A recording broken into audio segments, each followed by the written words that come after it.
जय श्री कृष्ण। आजचा आपला अध्याय आहे 27वा आणि गोष्टीचं आपलं नाव आहे उपरती आणि मोक्षप्राप्ती।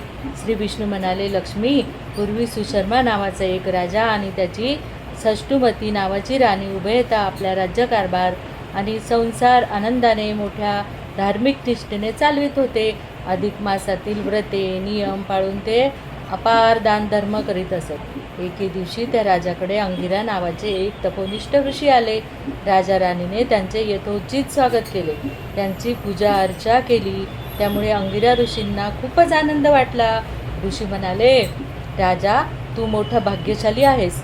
राणी षष्टुमती पतिव्रता असून गुण संपन्न आहे।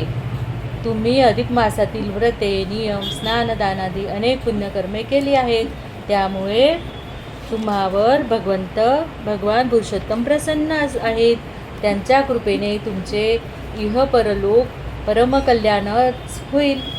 त्यावर राजा म्हणाला, मुनिवर्य, हे आमचे ठीक आहे, पण आमच्या नगरीत वीर नावाचा एक दुष्ट इसम आहे। तो चोऱ्या माऱ्या करतो, लोकांचे धन बळजबरीने लुटतो, चैनीत राहतो। तो दुराचारी आणि महापापी आहे। त्या उर्मट घमेंडखोर नीचाबद्दल अनेक तक्रारी माझ्याकडे आल्या। त्याला पकडण्यासाठी आम्ही राजदूत पाठविले, परंतु तो आपल्या पत्नीसह दूर अरण्यात कुठेतरी जाऊन लपून राहिला आहे। तेथे अरण्यातही त्याची हिंसक कर्मे चालूच आहेत। तो वाटमारी करतो, प्रवाशांचे खून करतो। त्याला पकडण्यासाठी आम्ही खूप प्रयत्न केले, परंतु तो हाती लागत नाही। आता यावर काय उपाय करावा तेवढे कृपा करून आम्हाला सांगा, मार्गदर्शन करा।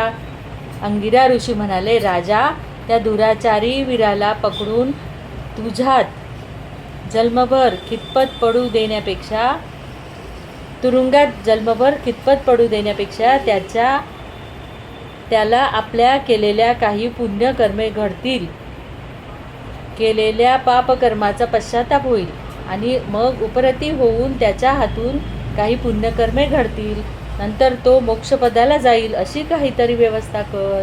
अनायासे आता लवकरच अधिक मास येत आहे।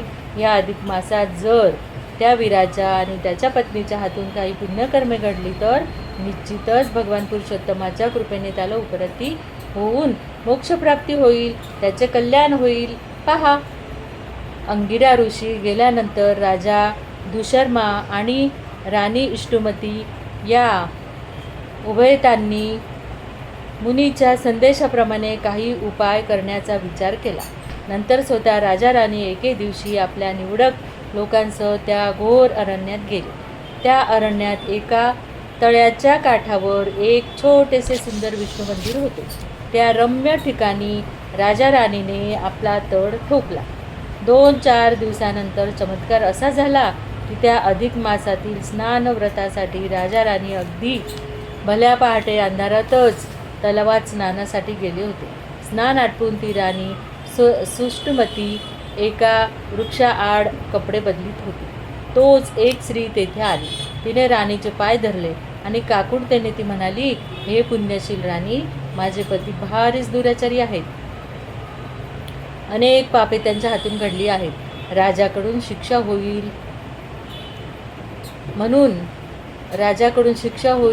म्हणून माझे पती या अरण्यात लपून राहिले आहेत। माझ्या